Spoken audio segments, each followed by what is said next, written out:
Hey guys, and welcome back to the Zeldudes podcast. Today we're talking Twilight Princess, and who better to join us for this than Mr. Twilight Princess himself, Hyrule Gamer. Thank you so much for joining.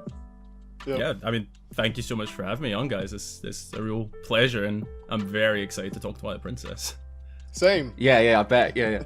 But no, it's like, too. with good. Actually, true. Yeah, I'm outnumbered. I'm the only Team Wind Waker guy in this chat. We've got two Twilight Princess fans. So yeah, no, excited to talk about that. But yeah, obviously Hyrule Gamer, known for Zelda content on YouTube. You've been doing it, quite a long time now. You did what, like 2017, 16, something like that. I think 15 even. I don't know. You're quite... I think my first video must have been 2016 because it was the year before Breath of the Wild came out. Yeah, 2016. Okay. So yeah, because it was 10 years at the beginning of this year. So yeah, just 10 Oh years. wow, well, congratulations. Yeah, that's massive. Yeah, Yeah. It's a milestone. Big milestone, yeah. But as with all of our guests, we usually like to quiz them on some Zelda questions, kind of find out what sort of Zelda fan you are. Mainly judge And you. Best one to based start on your with. opinions. Sorry. Yeah, exactly. It is. We do judge quite harshly on this, but best one to start with is first Zelda game. So, what was the first experience you had with Legend of Zelda? Oh, whenever I get asked this question, there's always two answers because it's such a young age, and I can never pinpoint exactly which one. So I gotta give two. So Ocarina of Time was the first one. Okay. My dad's a huge Zelda fan, and he played Zelda all the time on the 64. So I would sometimes play Ocarina of Time, but I don't know if you could properly count it as playing the game. I probably ran around Hyrule Field, rolling about, doing whatever. Basically everything but the quest. The first game I remember properly playing for myself was the Minish Cap, actually, on the Game Boy Advance. Awesome. Yeah, which is also still to this day my favorite 2D top-down game. Yeah, so the Minish Cap definitely holds a special place in my heart, being the first game I properly played all the way through. Okay. Right. Yeah. I mean, you're not too dissimilar from myself then. Like have kind of exactly the same story with Ocarina of Time, where it was like the first Zelda game I played, definitely, but I didn't get past Dodongo's Cavern because it was too scary. Yeah. So most of the time I just messed about, doing absolutely nothing. And Minish Cap for me is the first kind of 2D game I properly fell in love with. I feel like because I'm a slightly older than you guys, I didn't really enjoy Zelda on the Game Boy or like on a handheld as much. I played it on home console.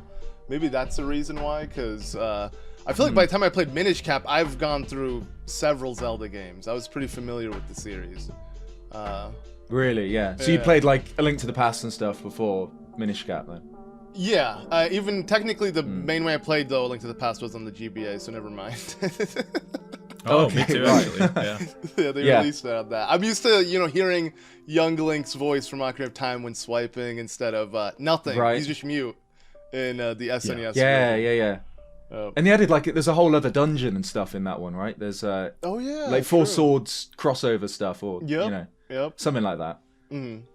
But I mean, that makes sense. And then tell us a little bit about your content creation story. So what made you start doing Zelda content on YouTube? Well, I mean, in terms of content creation, I'd been making, I'm sure probably the same as you guys. I was making videos before this channel on other channels as well. Not me. A lot of those are buried deep in the archive, never to return, hopefully. Right. But are they still public, or Yeah, some of them are still public. There's still some out there. Interesting. I think I've probably teased them once or twice. Some people might know how to find them. Right. Was it Zelda related? There was some Zelda related. Oh, yeah, okay. there was some Zelda related. I did I went through a Let's Play sort of phase. I'm sure a lot of people probably that was in the sort of peak Let's Play era as well. I remember starting a Super Mario Galaxy Let's Play, which lasted 8 episodes until I gave it up. But yeah, I think in terms of Zelda content, it probably began with this channel for mainly just Zelda content, and the thing that sort of got me into it originally was actually Smosh, the YouTube channel. Oh, cool. Really? Which is a weird one because they never a Zelda channel. They didn't do gameplay or anything like that. But I just remember really obsessing over their sort of Zelda skits and Nintendo skits that they do. Yeah, I know that there's the Zelda rap song. The rap, the rap. The rap was one of the big ones. Yeah. And I just sort of love the idea of doing something Zelda on YouTube, but I knew I didn't want to do that. I didn't want to be rapping about Zelda. There's still time. You can still pivot into There's still time. I mean, if I've been going 10 years, I think I can get the rap in there. I think I could pull that off. But I'm sure, like, for a lot of Zelda content creators who started around me, big inspirations were also, like yourself, Luke, like, watching your playthroughs back in the day. I remember watching the old Twilight Princess ones. Of course, it was Twilight Princess. Yeah. And yeah, I think it all sort of just comes from watching various content creators on YouTube and just wanting to emulate that, really. I think that's how a lot of people get into it. They just want to emulate people they watched, and then they sort of find their own path, find what they want to do, and yeah, I think it probably would have started with it around there. Yep. So if you were kind of posting in like 2016 for the first videos, I assume you were kind of wrapped up in the Breath of the Wild hype cycle as well, you know, like because they were the golden days back when Breath of the Wild was on the horizon, and we like we didn't didn't know everything about that's when things it weren't as controversial. Yeah. Right. It was just it was really interesting kind of like time. We were like on the precipice of like, I think even, you know, without the game being in our hands, every Zelda fan could feel that like this was the big one. Like there was something big about to happen, and it was like, especially when we'd seen footage of like gameplay on the Great Plateau, which, you know, I'm so jealous of people like Luke who got to go and play that in 2016. Yep. But then we didn't know really anything about what was beyond the Great Plateau, so it was just this like unexplored, unknown landscape, and yeah, they were the days, honestly. Like, honestly, nothing has been as hype since, sadly. Like Tears of the Kingdom, even though it was exciting before the game came out, it kind of, you know, dwindled quickly in terms of hype. And we're still waiting for that next great thing, you know, like it sucks. The Zelda drought is real. Yeah, it definitely is. I definitely agree with both of you that whole sort of, I call it like the Zelda U era before the name was out. Yes. That era was definitely something else, because I agree, the Tears of the Kingdom build-up was big and it was special, but we already knew it was going to be in the same world. We knew quite a lot about it. It didn't have the same unknown feeling. I think if anything, looking back, it was maybe overhyped a little bit. Like I maybe got my hopes up a little too much to what was going to happen. But like I remember watching a lot of the Zelda U videos, especially from you, Ed. I remember watching quite a lot of your Zelda U predictions and stuff like that at the time. All wrong. Everything I predicted. I don't think I got one prediction right either. I remember predicting that the blue tunic was just a fad at the beginning of the game. I was like, no way they'll make him blue tunic. He'll get his green tunic within the first few hours. I was like, not at all, right? Nowhere near it. Exactly, yeah. Not that he does at the very end when you've done 120 shrines and finished everything there is. Yeah. But I think that's part of the fun though, isn't it? You know, like making predictions, and you're not saying the fun in it isn't accurately predicting things. It's kind of, you know, they give you puzzle pieces and it's like, oh, I'll see how I can put them together. You know, maybe the game will be like this. And if it doesn't go that way, it doesn't matter. You know, it's like the fun is in the speculation. But sorry, Luke, I cut you off. What were you saying? It's fine. Honestly, by now I forgot what I was going to say. Oh, okay. It happens a lot in podcasts, you know, when like you have something, but you don't say in time, but it's fine. So moving on from that, who is your favorite? You know, what is your favorite game first? Let's just we need to confirm it. We alluded to it, so it is Twilight Princess, right? Yeah, the goat of Zelda games, video games. Is nothing's gonna beat it. I don't think it'll ever be beaten. Really? Yeah. So, like, I assume then, since you like Ocarina of Time was your technically first game, but you know maybe weren't super aware of what you were doing at the time. Same as me, you know, like toddler playing it. And I wonder if you probably have a similar story to me with the Wind Waker, where like the Wind Waker was the first Zelda game that I sat down and kind of played through and realized, oh, I can beat this, I can play through this, and then. Whereas Ocarina of Time, since I played it so young, was this kind of insurmountable challenge, you know, I didn't really understand at the time. And then Wind Waker was more digestible, and is that kind of how things happen with Twilight Princess, or? Yeah, I think that is it sounds very familiar. I remember I didn't beat the Wind Waker on my first go, but I do remember finding it a lot more, like you said, digestible to take in compared to Ocarina of Time. I actually made progress beyond the first hour of the game. Like I actually done a few dungeons. It felt like I was making progress. Right. So what was it about Twilight Princess that immediately kind of like drew you to it? Oh, I think there's so many different factors. I think the main thing that drew me in at first was the art style. I loved the sort of darker, grittier look. I liked the tone of the game, and I think at the time I was probably a little bit of an angsty kid, so it definitely fit the vibe at the time. Yeah.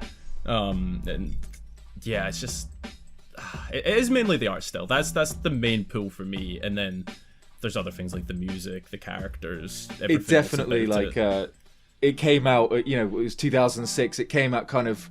I feel like sort of emo or alternative culture was kind of. It's right. You know, like My Chemical Romance's Black Parade had just come out around that time, or was just about to come out. I can't remember. The Twilight series also really popular around then as well. Like literally Twilight. I think it must have been. Yeah. Right. I think so. Funny enough, I was literally in my teens, so I think that's why also it resonated with me as well.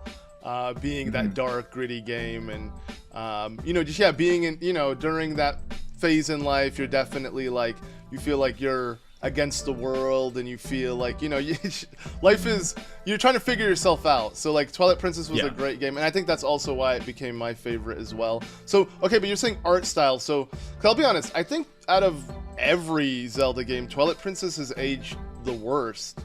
Do you not see that, I guess, or is it nostalgia? Because I get that way with Ocarina of Time. Like, that kind of polygonal look is super nostalgic. I could play a modern game like that today and think it's really cool. I mean, I guess I can do the same with Twilight Princess. It would be nice to see a mid-2000s game look like that. But yeah, so is it literally just the art style, or would you want Zelda to return back to that? See, that's the thing. I can definitely agree that it's not aged as well as others. My love for it still today is definitely a huge chunk of nostalgia going into it, but objectively I can see it's definitely not aged as well as others. I was actually talking about this on a recent video of I'd like to see that style return. Whenever I say like big Twilight Princess fan, I want to see the darker style return, I never actually mean I want to see Twilight Princess style return. I want to just see something in that vein, something that goes a little more gritty, a little more dark. But I don't want to see Twilight Princess's style again. I think that belongs where it is. I think it's had its time, had its place. I don't want to see them just try and recreate that. And Nintendo are pretty good at doing things differently each time around. So yeah, I'd rather just see the sort of general gritty dark vibe, but not the exact same as Twilight Princess. If anything, make it further away. Yep, I get that, because technically Ocarina of Time to Twilight Princess, that is the evolution of essentially the same art style, right? Because with Ocarina of Time, they were going for realism as well, but that was the best they could do. I mean, I guess you could look at it, and this is already outdated too, but the Wii U tech demo, Ed and I always mention this, but I looked back at it recently, and it doesn't look as good as it looked in my head. It definitely has aged pretty poorly as well. But for the time, like when that was 2011, when that dropped, it was like you know, mind blowing. That was like the HD Zelda look at the time, right? Yeah. And I think in a way it really hurt Skyward Sword, because they revealed that before Skyward Sword was even out. So that was at E3 2011, and Skyward Sword obviously came out in the November of that year. So I think loads of people, you know, saw that. They saw what Zelda could be in HD. Oh, wow, maybe they're going to go back towards super gritty Twilight Princess. And then Skyward Sword was yet to come out, which is this kind of like much more colourful, like oil pastel-y look. Like, don't get me wrong, I love how Skyward Sword looks, but I think a lot of people, you know, like yourself, really resonate with that kind of darker side of Zelda, and then got all excited about that, and then it didn't happen. Which kind of the same thing happened back in 2000 when they were, you know, they showed off that kind of gritty animation of Link fighting Ganondorf on like with GameCube graphics, and then they announced the Wind Waker straight afterwards, which, you know, a lot of people weren't hugely. Ganondorf looked hideous though in that. So I'm kind of glad they didn't go with that. But it is like the GameCube version of what Ocarina of Time could look like, because it looked very much like Ocarina of Time's art style, just better. But actually, no, thinking about it, we got the Wii U tech demo. Let's say, technically, if Nintendo could make something that looks slightly better than that, would you take it then? Like, you know... I feel like I would definitely take it, but I'd prefer if they went a little further away from that. I feel like... So, like, hyper-realistic?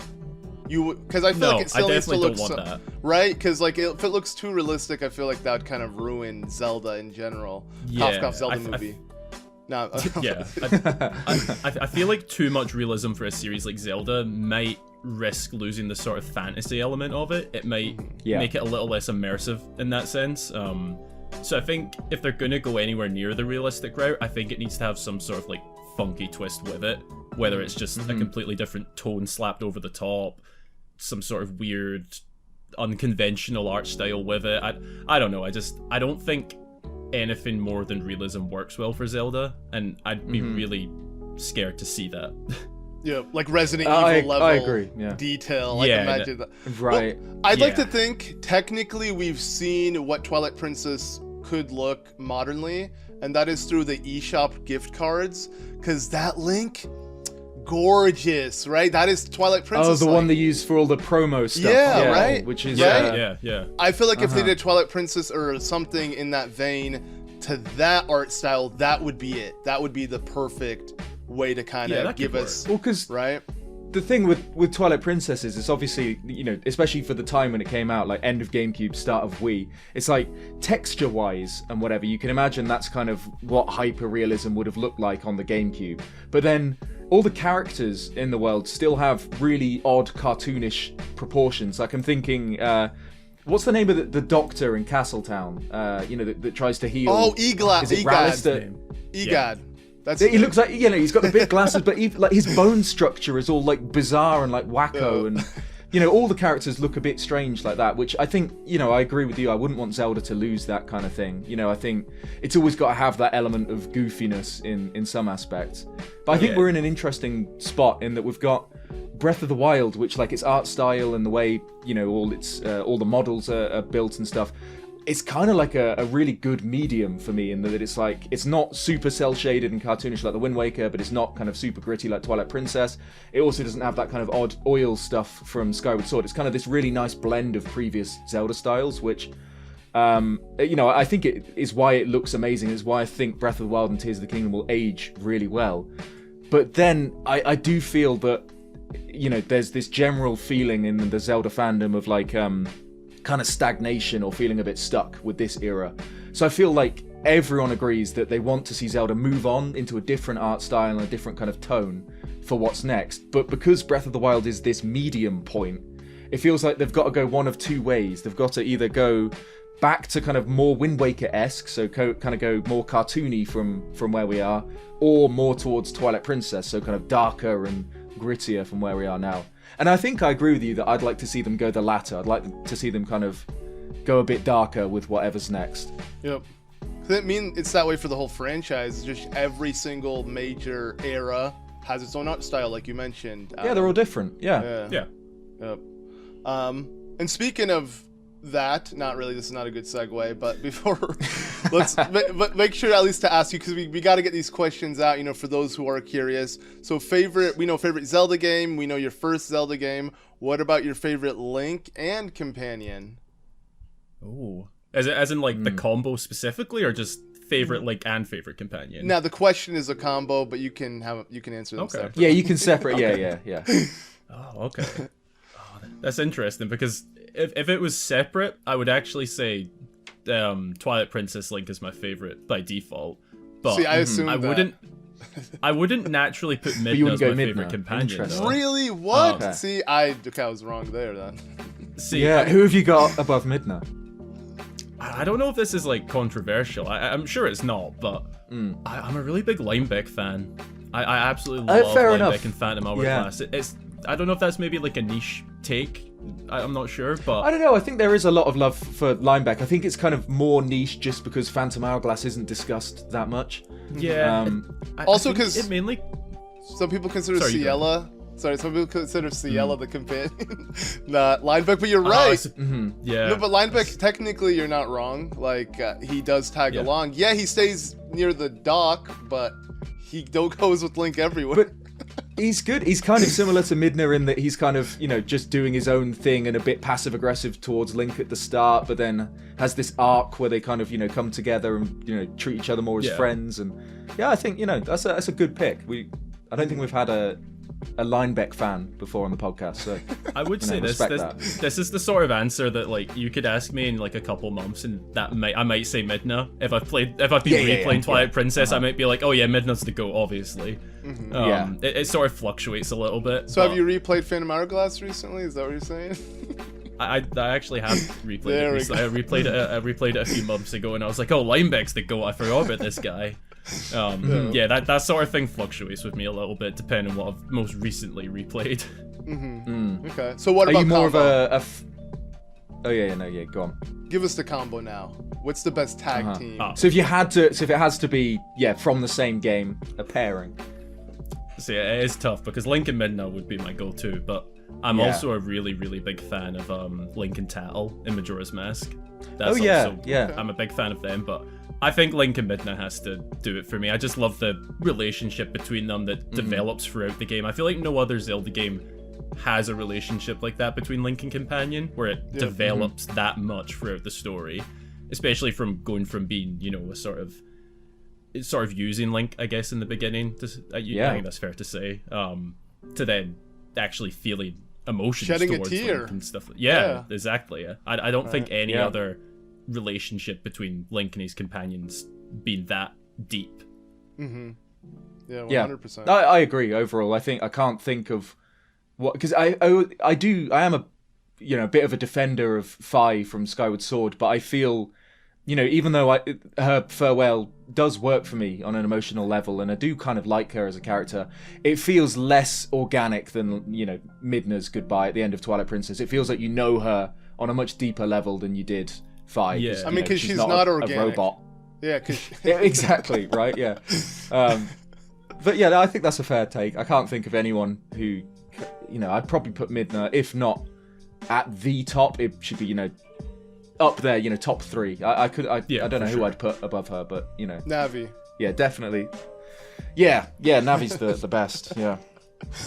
But I mean, to be fair, that's probably pretty good segue to just Twilight Princess in general. If you wanted to discuss the characters and story in Twilight Princess, because I feel that's something that often is kind of overlooked in that game. That I think a lot of other elements of Twilight Princess are discussed more frequently. So things like we've talked about the art style, or for me a big thing that I always love about Twilight Princess is the boss design. I think that's just amazing and so cool. But Twilight Princess at its core does have this really great emotional story, and there's fantastic characters all throughout. Which I think is something that the game is kind of often overlooked with the game. For me, the big thing that pops out is the children of Ordon and Link's relationship with them. They kind of look up to him at the beginning as this, in the same way that when you're a kid, you look up to older people as kind of heroes in their own right. Because, he's the older kid in the village, he must be a hero. And then throughout the game, Link becomes the hero that they think he is at the beginning, which I just think is such a great... Which doesn't happen in real life. You grow up and you realize your heroes aren't heroes. That's true. Yeah, but this is a fantasy world, and everything works out as it should. But I don't know. Yeah, what do you? We'll start with you, Adam. What do you think about the characters in Twilight Princess? Like, who's your favorite outside of the main? Link and Midna. Outside of Link and Midna. Actually, I'm curious of your answer. Okay, this might be a reoccurring theme with these sort of questions, but there's 2 front runners. The first one's Henna, who runs the fishing hole. I think. Oh, interesting. Okay. I've definitely talked about it. I've talked about it a little too much on my channel before, that I'm just a massive fan of the fishing in Twilight Princess. It's such a random niche thing, but to clarify, I do like fishing in real life as well. It sort of like translates into the game, because that game's got the most. That's what I'm missing out on. That's why I hate it, because I never fished in real life. I need to. Right. Yeah. Well, it's better than fishing in Ocarina of Time. It's one of the. It's definitely. Yeah, it's leisurely in Twilight Princess. It's just you go in. It can change the seasons. It's beautiful. It's you literally even the heart piece you want to get, you just grab it and you're done. You don't have to prove yourself. No fish, nothing. Yeah. So I get it. It's much more comfortable and not tedious. But what about Henna in particular? Stands out for you? Well, I really like the fact that Henna actually has a bit of backstory behind her and a little bit of lore, that she's related to the fishing guy from Ocarina of Time. When you go into her little shack, or whatever you want to call it, there's like photos of different people on the wall, and one of them is the guy from the fishing hole in Ocarina of Time. I can't remember what she says her relation is. I think it's like maybe like grandfather Ancestor? or something. Something No, I like that. think yeah. much more. Much more. There's It must be more much time has more, actually. passed. Yeah, of course. Yeah. Just a distant relative of some kind. And I thought that was a really cool detail. They were polygonal back And then. she does, you know, humans evolved. Yeah. They got more polygons, right? I love how they Yeah. show the Ocarina of Time model they Yeah. recreated. Yeah. That's good. I'm glad they did it. And then she also does she like itches her back, you know, like the fishing hole man in Ocarina of Time as well. So like sort of inherited, you know, the bad genes of itchy back or whatever is going on there. Yeah, I don't know. I think she's a cool character, and I do like that little story. And she's related to who's the guy that sells you lantern oil? Two brothers. What's her name? The one with the hair that takes you down. the river rapid, right? That's her sister, and then the guy who sells you the oil, also brother. Yeah. Yeah, They all got which is cool cool. hair. He has a also little kind of family. The what, sir? Oh, me. Sorry, I spoke Adam, over you. Yeah, sorry, I didn't know what you said. Yeah. I was gonna say, I think their photos are also on the wall with the Ocarina of Time guy. I think the whole that's cool. family Okay. collection's there. Yeah. Yep. Yeah. So did you ever beat the Roly Goly Polioli? I've beat it once. I beat it Oh, once that's on hard. my first playthrough. I never went back to that game again. Yeah. Not once. Okay. Yeah. It's like Wind Waker's, picture swap. That's like that stuff's not a part of 100%. You don't do that, right, Ed? Or are you gonna defend? Yeah, that? yeah. No, I'm like Adam. I beat Roll Goal once, kind of just to prove I could. But when I play Twilight Princess, I don't make that a part of my playthrough because it's brutal. I just like to think it doesn't exist anymore. I've completed it. It's not a thing anymore. Never going back there. Yeah. Okay, what about second favorite? But what character? about? Yeah, you mentioned two. Yeah. That's what I was gonna ask. Yeah. Of course, the other one that's my favorite, and I'd probably say she edges it out a little bit sometimes. It fluctuates sometimes, but I'm a really big fan of Ashe, the sort of the one that lives in Snow Peak or knows Snow Peak well. I believe her backstory is that she grew up there with her dad. And I've just there's something really mysterious about about her, isn't there? Yeah, that's the main reason I really like it, because Snow Peak in itself is this like mysterious region. There's a big mansion in the middle of the mountains that no one seems to really know the exact origin of. There's obviously lots of hints, but she seems to know a little bit about it. She's the one that sort of takes us into the region and pushes us on that quest, and the way she dresses up as a whole, Yeti, like I like how she knows, she can disguise herself, which is really cool. I think she mentions like her dad was a knight or something. Yeah, there's something like that. I think, or she comes from a family of knights or something like that. There's definitely, it's one of those characters where you kind of you learn a little bit about her, and it's just enough to make her really interesting, but they never kind of go overboard and explain everything in detail. They kind of leave a lot up to interpretation. She's super cool. To be fair, I think a lot of the Resistance characters are just awesome. Oh yeah. Yeah. One of the other ones that always stands out to me as interesting is Oru. You know, the kind of old dude. Okay. Yeah. I guess that would be your favorite, dude. That's of course the most boring one. He's kind of boring in the English version, but there's like a weird thing with him. So he says to you when he's revealing the lore of the ancient sages at the Arbiter's Grounds. He says it's something along the lines of the ancient sages used to teach Princess Zelda or when she was a child or something like that. But that's, I think, a mistranslation. What he's actually trying to say is that he taught Princess Zelda when she was young. So he's like Princess Zelda's like tutor from when she was a child. Which gets even more interesting when you think of his name, Oru. If you add an R to the start, is Raru. Yeah. Which, I don't know, there's definitely like, it's one, like with Ashe, there's kind of like this little mystery about him that they never really kind of go into detail with. I think he's cool. My favorite in the but Luke, Resistance. what about you? Favorite characters? But it's funny. It's kind of a combo deal, the father and son. My favorite in the Resistance is Russell. He's Link's father figure. He goes through hell. I mean, apparently he's the reason why Twilight Princess is rated T for teen. Because when he's so beat up and bloodied and bruised, that is the reason why. Apparently, someone mentioned that in the comments because we were debating it in a previous Zeldudes video. But then obviously his son Colin.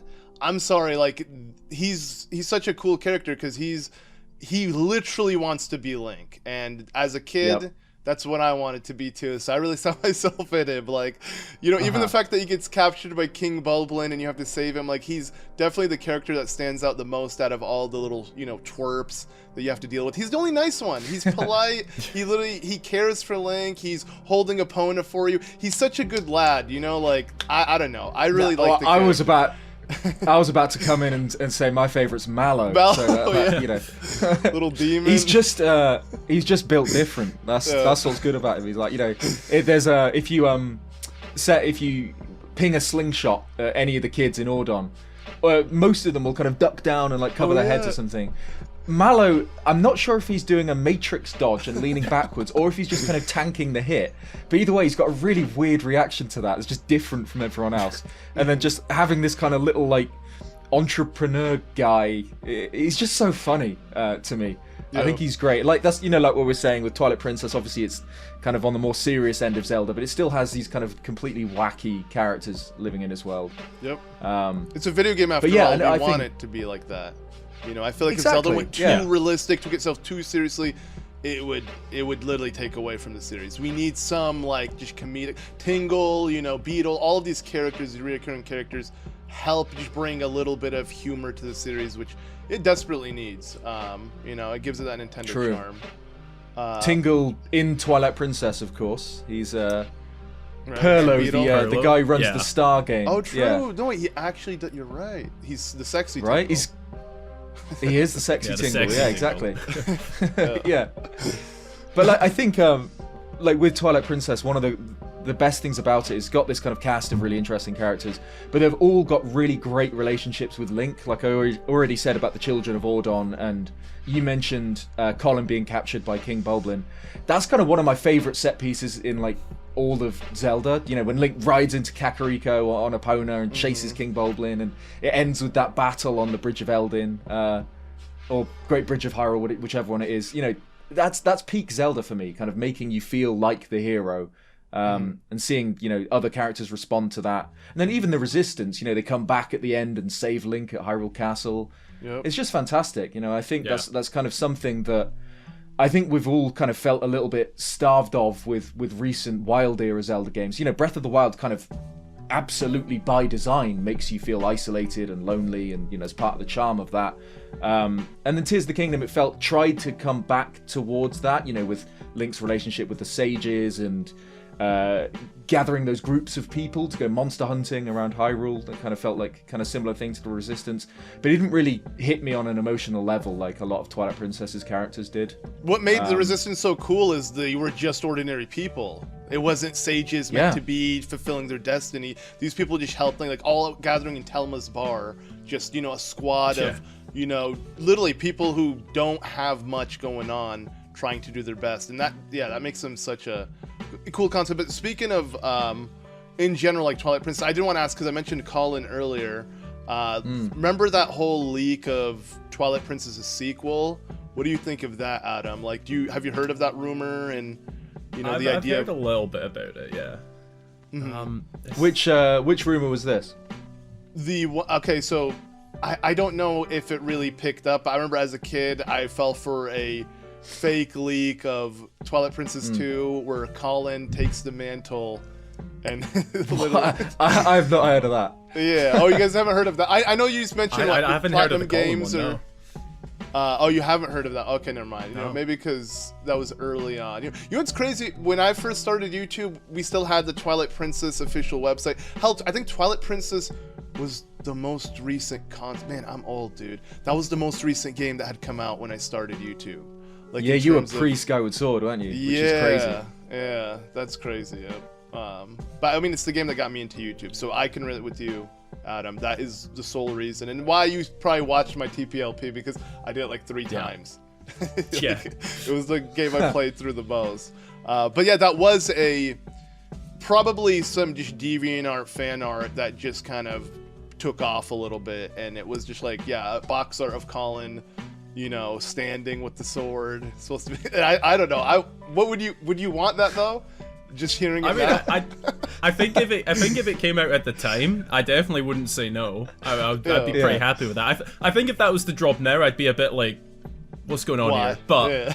I don't think it's a bad idea. I think True. maybe at the time we're waiting it on worked. to see if Nintendo will tweet anything about the 40th anniversary as of time of recording. What if they do? They drop the Legend of Colin as the big 40th.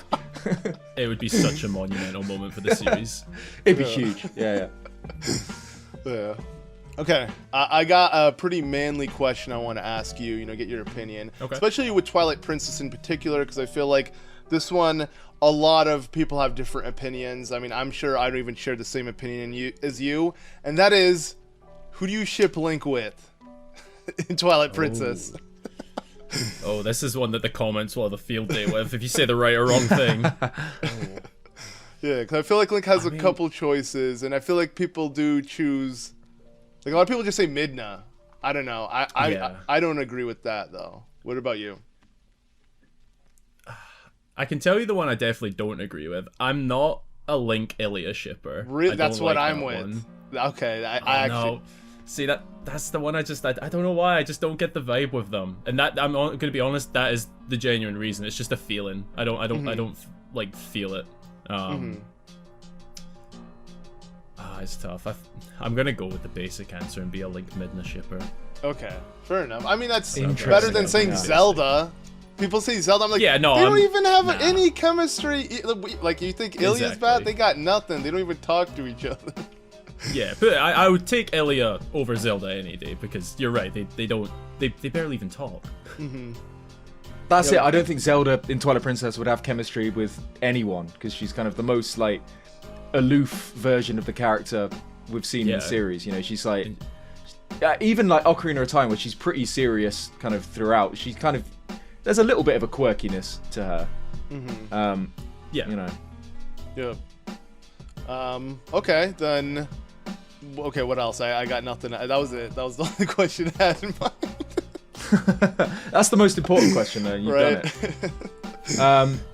I mean, we can segue into you know what is often discussed with Twilight Princess, which is the dungeons and the bosses, which I think we can all agree. It's not a spoiler to say we all think that the dungeons and bosses is like a highlight of Twilight Princess. They're pretty strong overall. I guess we could start. Adam, what's your favorite dungeon in the game? Oh, for me, it's actually Snow Peak Mansion. That's my or Snow Peak. Yes, Ruins. see, That's Luke, my favorite dungeon. it's good. It's Right? I don't know why I don't agree. I don't know. It just feels like a fetch quest. We're making soup. It's very cool in design, but like I don't know. Compared to any other dungeon, it just doesn't feel. Maybe because you're not as isolated and things don't feel as threatening as it would in like an actual dungeon. But maybe that could be the reason why you think it's cool. I mean, it literally is a nice dungeon, so it definitely is cold. Bad month. Yeah, I mean, sorry. It's a little bit of a strange one because normally I'm not a fan of the sort of like ice or colder themed dungeons. I'm normally not a big fan of them, but there's just I think it's kind of actually the fact that it is a more drawn out quest that I like it. I like the whole going through the mountains to even get there in the first place, meeting the Yetis like up the top of the hill and having to snowboard down to get to the mansion. And I honestly think part of the reason I love the dungeon isn't actually so much to do with the dungeon fundamentally. It's the dungeon itself I like, but I also really like the whole mystery around it, and I feel like that adds to playing through it. I like going through all the rooms and just looking around and seeing like the paintings of different figures. They're like, why would that even be here? Why is there a massive armory? Why is there cannons? Like, what is this place? And why is it in the middle of a mountain range with nothing in sight nearby? I think that's Exactly. the That's why setting it's really adds to it.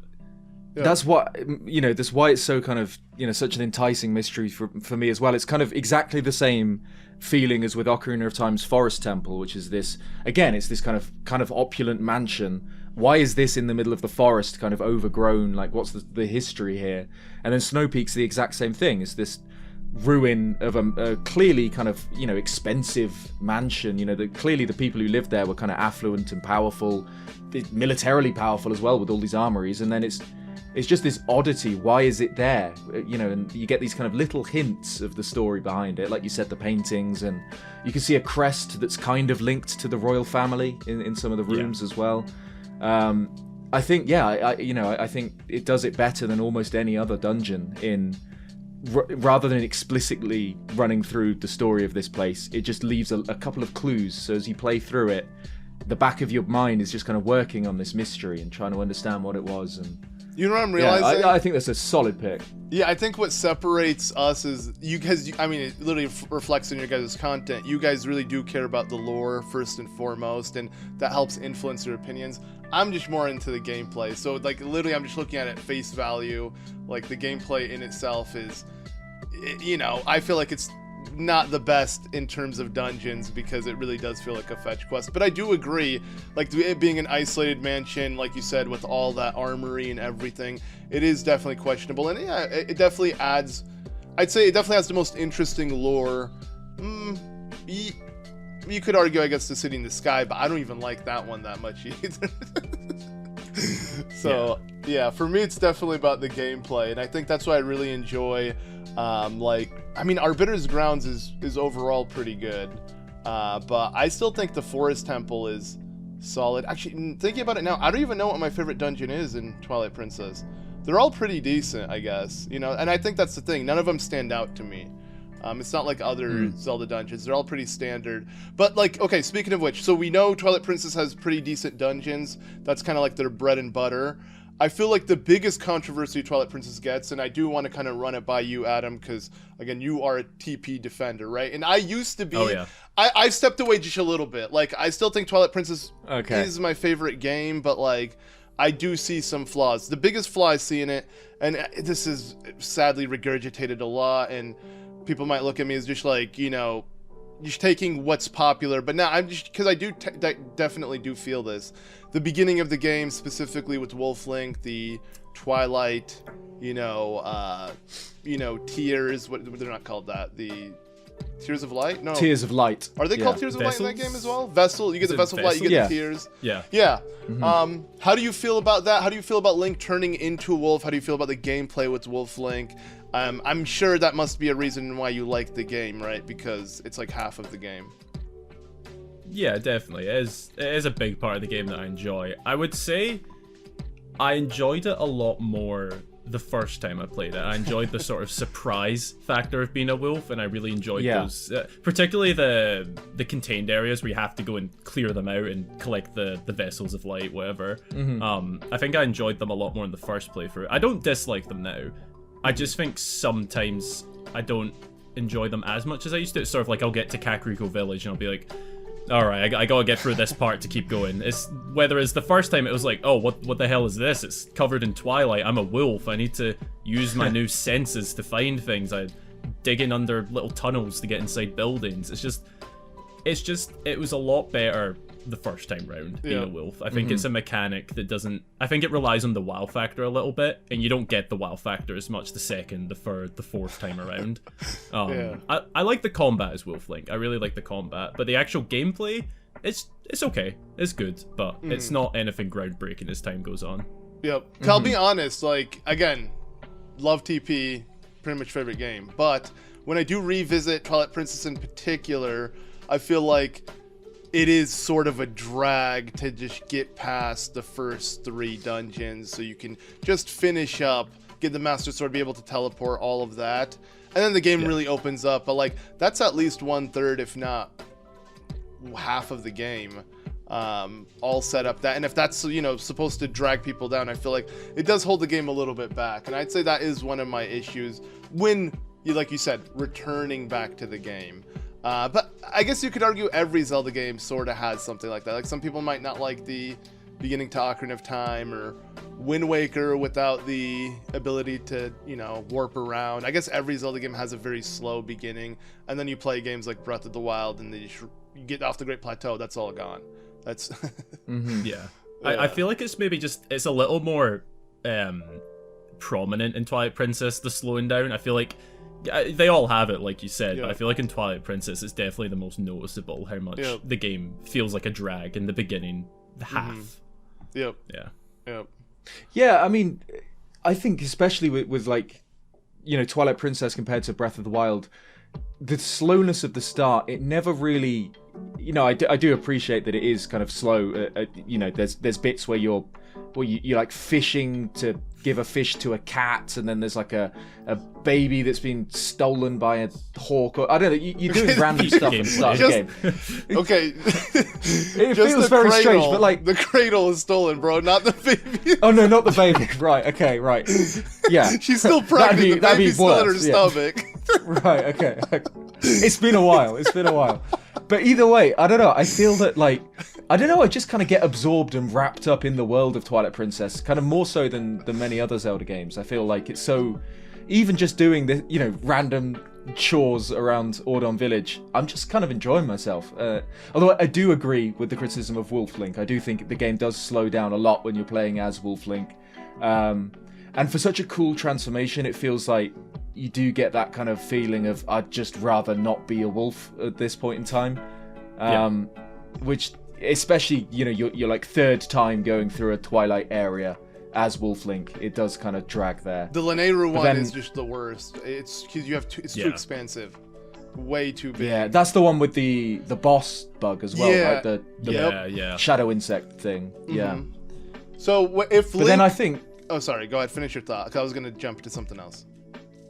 I was going to say, just while we're on the topic of Wolf Link sections, I do think a big point for Twilight Princess for me is Twilight itself. I think like the atmosphere of those places is like that's peak Zelda for me. I think I agree. There's this terrifying like otherness of it where you see with your wolf senses, you see the spirits of like soldiers and whatever kind of cowering in the corners. They don't understand what's happened, why the whole world's gone dark. And seeing areas you're familiar with or, turned to Twilight and... I don't know, I just think that's Dark World absolutely amazing. They need to do that more. It's exactly Zelda Dark needs an World-esque, alternate dimension. It's, like, that's what Tears of the Kingdom would have benefited so much if they just had a Dark World or, like, some alternative like that. Some low rule to its high rule. But what were you going to segue? Yeah, so I was going to... Because, Twilight Princess, main mechanic, main concept, Link turning into a wolf. Would you like to see that return to the series? And if so, what animal? Like a fish? You could swim underwater? I tell you what, I would definitely like to see a sort of animal mechanic return. It's a tough one because there's three ways you could go. Obviously, you could go land animal, fly, or swim. That's a really tough one. I feel like naturally I do want to go towards some sort of land animal, but then I'm afraid it might be too much like Wolf Link. Yep. Like a four-legged beast, it'd just be too similar. Yeah, that's the thing. Like giraffe, and you can grab the heart piece from. Really, so that'd be so lame. I think that'd be sick. Yeah. Right? For the Legend of Colin, they should bring a giraffe transformation. I tell you what, for the sake of I don't know how you guys feel about it, but I'm someone who really wants underwater exploration back. Oh yeah. I feel like that was going to be an obvious answer. But for someone who really wants that back, I think some sort of aquatic animal transformation would be cool. You don't think the Zora Tunic's enough? To just... Yeah, that's the thing. It's like, I feel like, why not just do the Zora Tunic at that point? Yeah. So. What if Link can transform into a Zora, and a Goron, and a Deku, and he puts on... I think you're onto something there. Yeah. Right? But I agree. I forget they did that, though. Like, every time I think of Majora's Mask, how unique it is, it's up... That's why they're my two favorite games, TP and Majora's Mask. We need more, like... variants for Link and transformations and just bizarre. And I want to ask you that as well. So I think what made me love Twilight Princess so much, Ocarina of Time being my first game, being both of your guys' first game as well, kind of the foundation of Zelda, as in general the series as a whole, with 3D Link and everything, the Z targeting, so many games inspired by Ocarina of Time in particular. Twilight Princess was the weird version. It was Ocarina of Time on crack. I feel like I told you that before. When you were in one of my live streams, Adam, I was like explaining to you, that's why I love TP so much. And you joined literally specifically the Twilight Princess randomizer. Nice. I agree though. Yeah, but like that's what makes it so special to me. It's like you took the foundation of Ocarina of Time and you just made it weird. You made it so fucking weird. But I love that for what it is. I think that is just something Nintendo needs to kind of go to, because again, we all love the typical fantasy, boy overcomes evil, defeats and that's still the foundation of games like Twilight Princess and Majora's Mask. But then you throw that trippy, edginess to it, and it just adds a completely different vibe, which makes it so special. Yeah. Yeah. No, sorry. Yeah, go on, Adam. I was going to say, in some ways, I feel like that's maybe where they should be going now. How Ocarina of Time went to Twilight Princess, they should be doing something like that with the Wilds games. You've got this new sort of base to go off, this sort of really good, solid, in the middle of everything area. Veer off from that now. I think that's the way they should be going next. And I think they could be onto something just like they were with Ocarina of Time to Twilight Princess. Yep.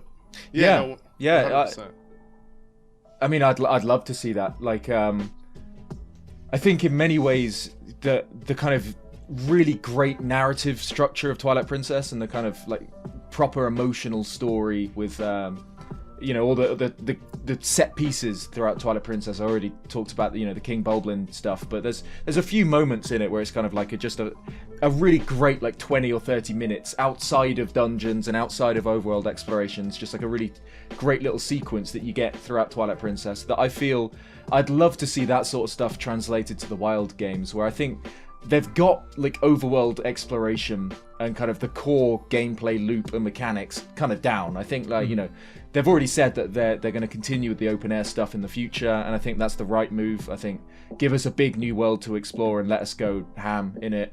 But then I think, looking at Twilight Princess for inspiration, not only in things like the dungeons, but also in kind of how well it integrates a really great story into its world. I think that's what I'd want to see going forward. That's so true, because the escort mission is a good example of something they should have done. I don't even understand. That's another one, yeah. Right? How do we not have that in a game where you got this giant sandbox, you can build your own devices, right? It baffled me that the only time we did that was with the Stable Trotters. And that's it. Yeah. And there's like one or two, get someone down the river or something. So there or is the Koroks, I need to find my friends. Like, and, they're all right, but it's not quite. Comparison. Yeah, it's not quite the same emotional impact as like delivering the Kakariko Prince Village. Zora to Kakariko Village because the dude's dying and he needs to get medicine. Like, it's not even close. Yeah, it's not even close in terms of story. Exactly. I think that's what makes Twilight Princess so good. Like, even outside of the gameplay or the lacklusterness of it, the story is just so damn good and forcing you to be stringed along in moments like that where even though you have to go through the linear aspects of the Twilight and it may feel like a drag, but you get so much story in it. Like, the way you kind of eavesdrop on all of the, kids inside Kakariko Village with, Michael Jackson. Sorry, what's the, something with an R. I forget. Rallis? Prince Rallis? No, not he's not. Does he not look the like Zora Michael guy. Jackson to you? You don't look like Michael Jackson. I don't know. He's all like the chief of Kakariko Village. Roldan? Telma has a thing for him. Ronaldo? Yeah, the soccer, the football, not Ronaldo. Football player, right? Yeah. I know the kind of Native American inspied guy. Him. Ronaldo, I think. I think it is Ronaldo. As a kid, I just called him Michael Jackson. So, wait, why does he look? He doesn't look like Michael Jackson. I don't know. That's my headcanon now, so I can't unsee it. Okay, right. Fair enough. But it's just like awesome roster of characters. Yep, that's my favorite character in Zelda, Michael Jackson. Okay, we gotta move on. Michael Jackson. Yeah, we gotta move on from that. I mean, how did you feel about Twilight Princess HD? When that came out, was that kind of... Were you satisfied with that as a remake of the your definitive Zelda edition game? Or of your favorite game? No going back. Yeah, I mean, I think I was pretty happy with it. I mean, I probably would have been like late teens at the time when that came out, I believe. Was it 2016 it released? Yeah, 2016. Yeah, no, I think it was. Yeah, 2015 or 2016. I think you're right though. I think 2016. Something like that. Yeah, because it came out after the Wind Waker HD, right?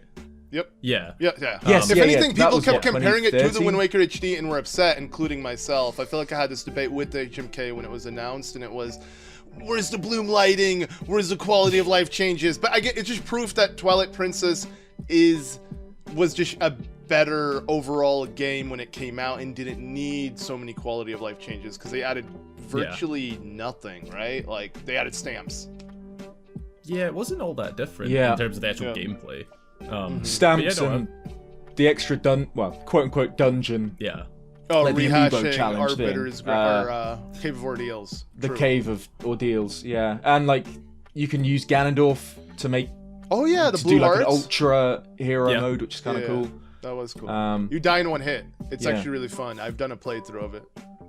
Yeah, it's like 4 times damage or something, I think. And when you do Wow, three It's heart pretty run, crazy. you literally die in just one hit, guaranteed. Nothing will. Oh you yeah. won't survive anything. Yeah, it's fun though. Yeah, It's a that's hitless mad. run. Yeah, you should give it a shot, Adam, or maybe the randomizer, one or the other. The game is endless in that sense. With Yeah, I've never actually done a randomizer before. It's on my list of things Yeah. to do. I think it TP would will be great fun. tough. I'll tell you that. Probably start Okay. with Ocarina of Time.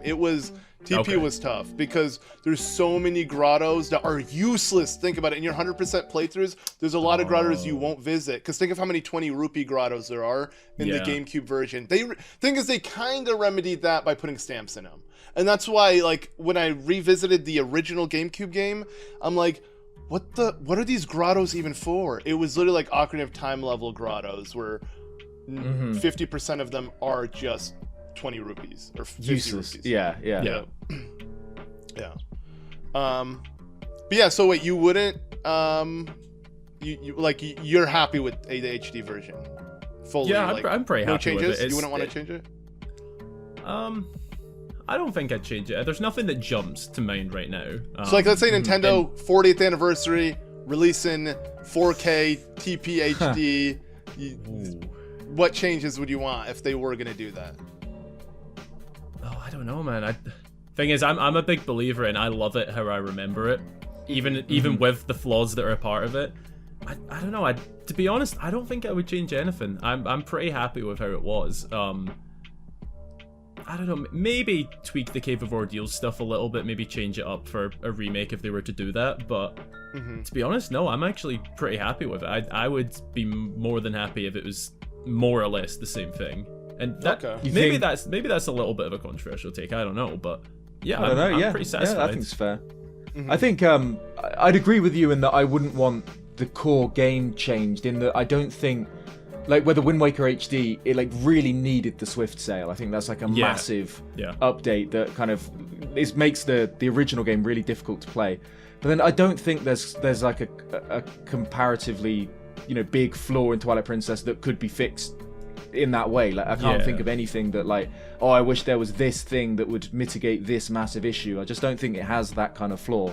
I think if we did see another Twilight Princess release, I'd want to see kind of maybe not the bloom lighting of Wind Waker HD, but some like big graphical overhaul, I think, rather than the same thing.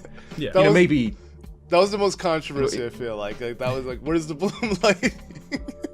it's true though. I don't know. Like I feel like you could argue that it already looks good and it only needed the upscale textures, but like, man, some extra lighting I think would have gone a long way. No, it would Yeah, have. I That game could needed it get more. behind that. Yeah, it needed it more than the Wind Waker.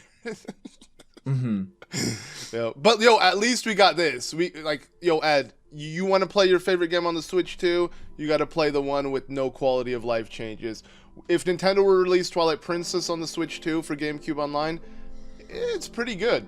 Like you could pick it up and play it, right? There should be, outside of the 16:9 feature, it plays perfectly.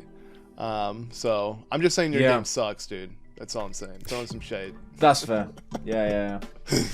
I don't know, man. I think I've said it before, but I'm kind of past the point of wanting the HD versions, on the Switch 2 at all. I think I just want to see something else now. It's like if they do Wind Waker HD or Twilight Princess HD, I'd feel kind of like upset that having to pay for that again if it's just the same Wii U games kind of. But you're ported. gonna buy it regardless, like we all are. I've got no course. choice really, do I? It's a Zelda game. The money's already gone.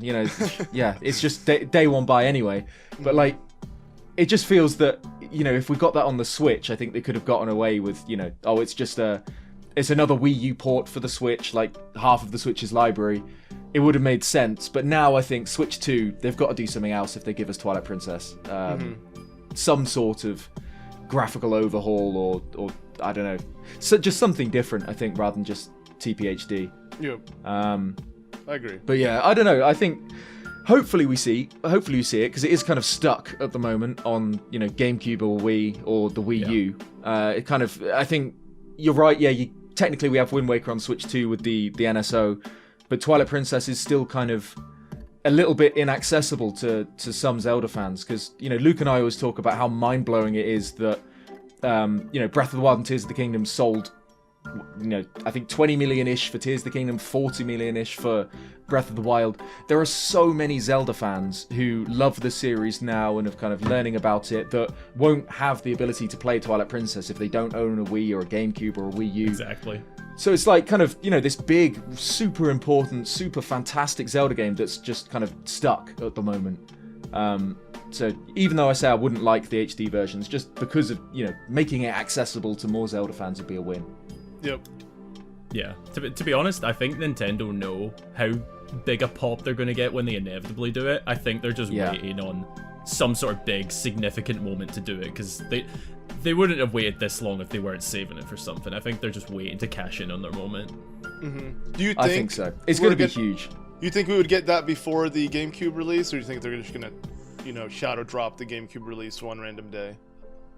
Knowing Nintendo, yeah, I could see the GameCube one just being a tweet just popping up on my screen one day, like, by the way, Twilight Princess is here. Yeah, because they have been shadow dropping pretty much all, like, they did Fire Emblem, they did some other GameCube game, Chibi Robo, maybe? I think so, yeah. I'll be honest, I don't use GameCube Online. I even have the controller and everything, but it's just...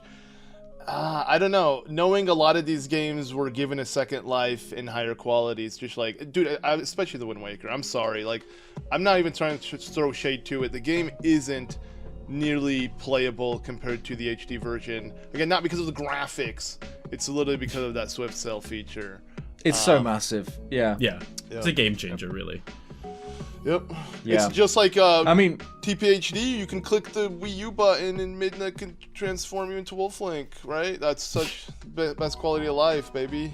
I mean, we've kind of skirted around the issue. We've kind of talked about it a little bit more. But Adam, I know you recently posted a video actually that was 10 things I want for the next open air Zelda game, which obviously, as of time of recording, we're still completely in the dark on. We know a few things about it. We know they're following Breath of the Wild's formula rather than the kind of Ocarina of Time structure.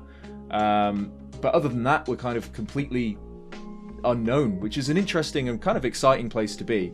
I think, you kind of mentioned in that video how you wanted to take kind of inspiration from Twilight Princess. But I guess the question I want to ask is, if you had to say, take 2 or 3 major elements from Twilight Princess as inspiration, what would you want to see kind of translated in the new game?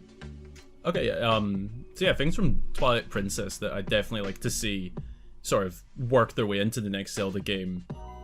It might be the sort of common answer, but it's definitely the enemies and the combat in particular with enemies. I think I actually mentioned it in that video that you referenced a minute ago. I really want to see a lot of enemies return that fight like Link, a lot of sword-on-sword combat. I feel like that was something that was missing in the Wilds era games. There wasn't much blade-to-blade combat. I think next to nothing, actually, apart from maybe Ganondorf. I just missed that. Yiga Blade Masters, but about the other one. But you're right, it's kind of big missing element for sure. Yeah, and it's particularly things like the Dark Nut battles. That's one in particular I really wanted to see a Dark Nut somehow appear in the Wilds era, but it just never made its way into it. And I just miss that feeling. It feels a lot more intense when they've got a blade, you've got a blade, you're both slashing and hacking at each other. It's a little bit different from fighting just an outright monster. Would you say you feel more that way since playing Elden Ring, since you recently got into it? Did that kind of really... I'd be lying if I said Elden Ring hasn't influenced it a little bit. Elden Ring's definitely opened my eyes to not so much what Zelda could be, but just something Zelda could do and include in their games. Make the combat more important, because Zelda's more about puzzles than combat. Let's be honest, combat's always been on the easy side. Yeah, like, I mean, I'd honestly be happy if there was a Souls-like Zelda game, but it still had the personality of a Zelda game. Yeah. It doesn't need to lean too much into the Souls style of game, just more so the combat, the enemies, and things like that. Well, it's not like, it wouldn't be completely a massive I don't know, divergence, I guess, from like how Zelda used to be. Like Zelda 1, 2, A Link to the Past, all pretty difficult games, especially, you know, Adventure of Link was kind of notoriously so. And yeah, I think in kind of pursuit of making Zelda games as approachable as possible to everyone, which, you know, in itself is a good thing because it's made the series so massive and whatever. I think some of that difficulty has been lost. And, you know, especially you mentioned Twilight Princess's Dark Knight fights.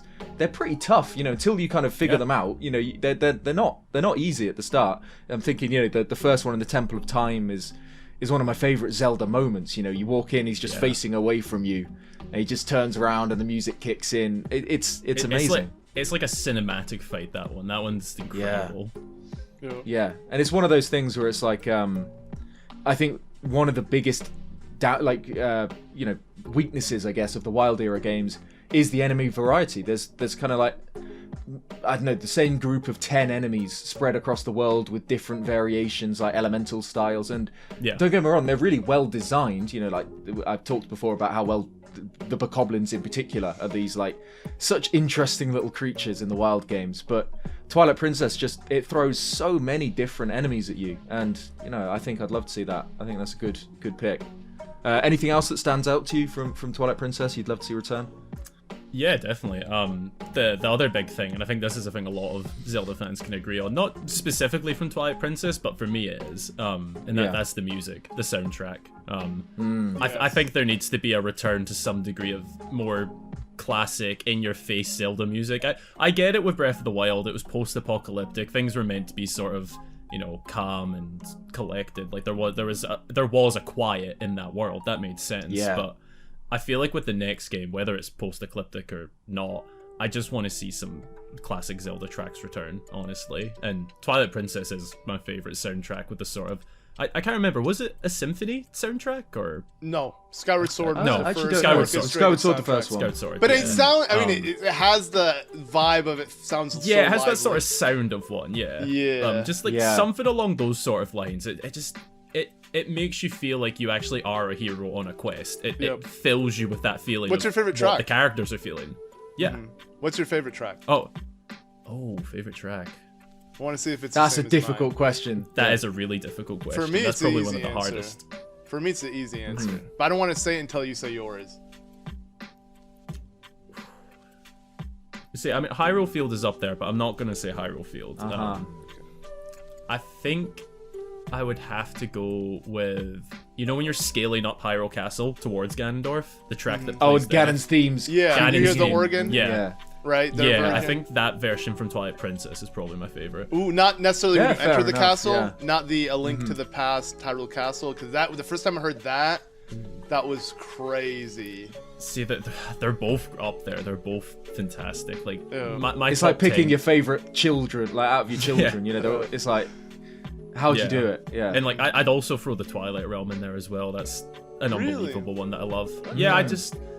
To be fair, some of that comes from a content point of view. Twilight Princess tracks are one of my favorite to use for background music, particularly when it comes to like lore and theory stuff. It's got that mysterious vibe about it already.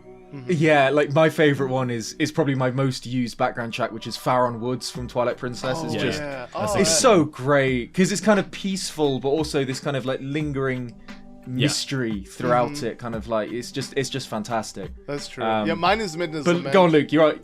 Yeah. Midna's Lament when you bring Midna back to life, I guess. You know, when she's on the brink of death. That is. It's just but the problem good. with that is you can't hear it in the game because the battle theme interrupts it. If you're running, I hate that. If you're running past an enemy and then you, it's like, stop, please. But that is a absolute banger of a Zelda track. I think it's one of the, probably the most iconic song from Twilight Princess. Maybe Hyrule Field too. I don't know. That stands out. Yeah.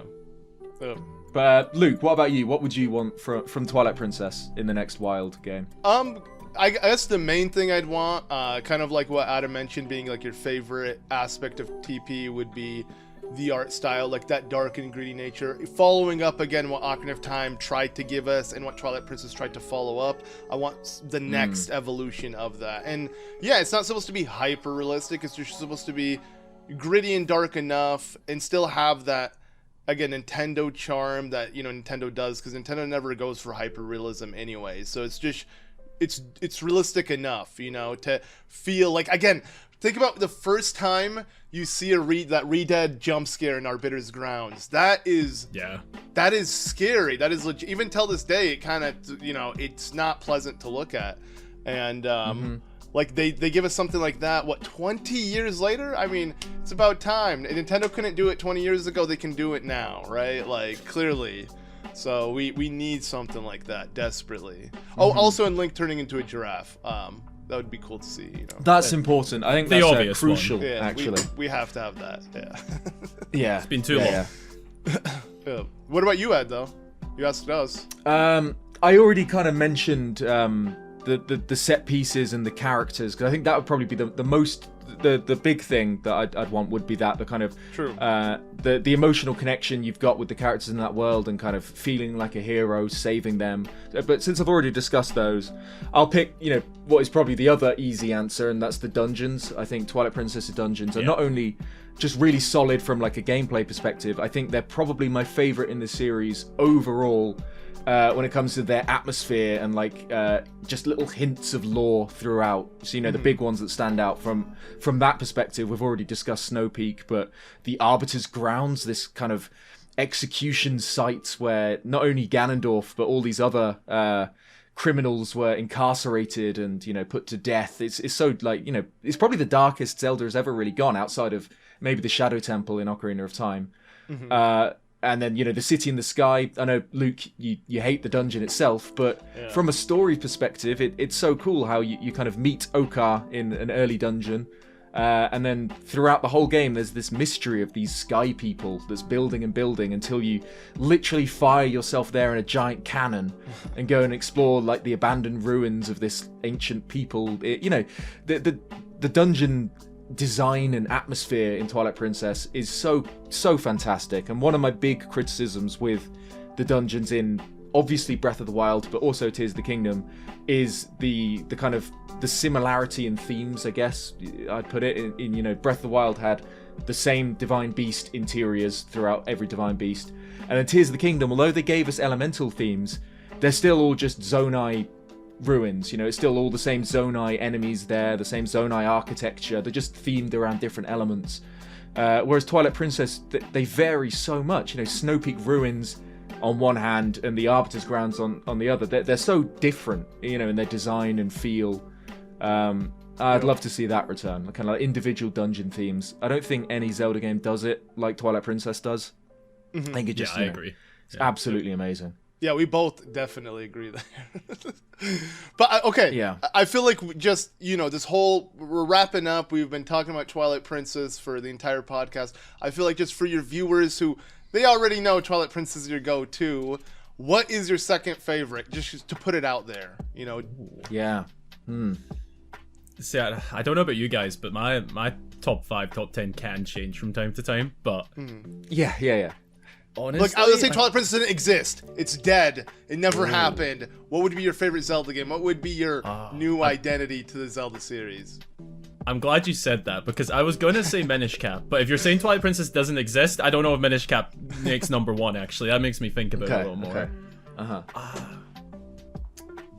You know, I think it might have to be Wind Waker. I am also a really big Wind Waker fan. Like, so polar opposites. Yeah, they are complete opposites, which is the strange thing. But every time I replay Wind Waker, I remember just how much I love it and how incredible an adventure it is. It's strange because in some ways it reminds me of Twilight Princess, just in the sense of like how immersed I get into the adventure. I feel like those are the two games where I feel the most into it, which is strange because they're polar opposites, but they both feel like incredible adventures. Yeah. So, yeah, I think they shared so much of the same DNA in that they're structured in similar ways, and I've always liked how, you know, in the timeline perspective, they are the two sequels to Ocarina of Time. Right. Obviously, Majora's Mask is like a direct sequel, but you get Wind Waker and Twilight Princess both set an unknown number of hundreds of years after the events of Ocarina of Time, but they're kind of like parallel timelines. So I think, you know, it works so well that they look so different in the, you know, their art style and general vibes. But then, at their core, they're such similar games that I think, you know, although Zelda fans are often kind of put, in one box of either a Twilight Princess person or a Wind Waker person because they are so different, I think most Twilight Princess fans love the Wind Waker, and most Wind Waker fans love Twilight Princess because, they are very, very similar in kind of a lot of ways. They're more similar than they're different, I think. I feel like they're almost like the children of Ocarina of Time separated at birth. That's the sort of way I feel about them. Like, yeah, that's a good way of putting it. They're similar in some ways, but also complete opposites in other ways.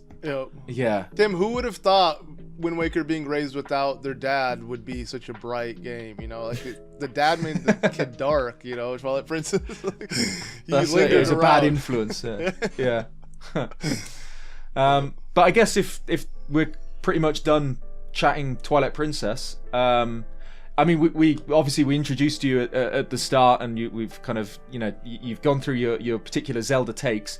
But I guess, do you want to just kind of plug your content, where people can find you, what kind of content they can expect on your channel? Yeah, for sure. If it's not already been said, I'm Hyrule Gamer, and my channel's Hyrule Gamer. All socials are the same.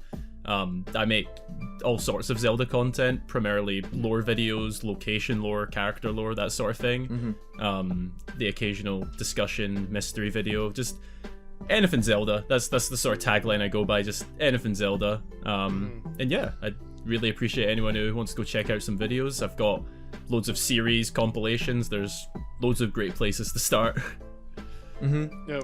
And yeah, obviously, we'll put a card and link in the description. So yeah, be sure to check out Adam's channel. I mean, thank you so much for coming on the podcast. Yeah, it's like it was fun. Absolute honor to have you on, chatting some Twilight Princess.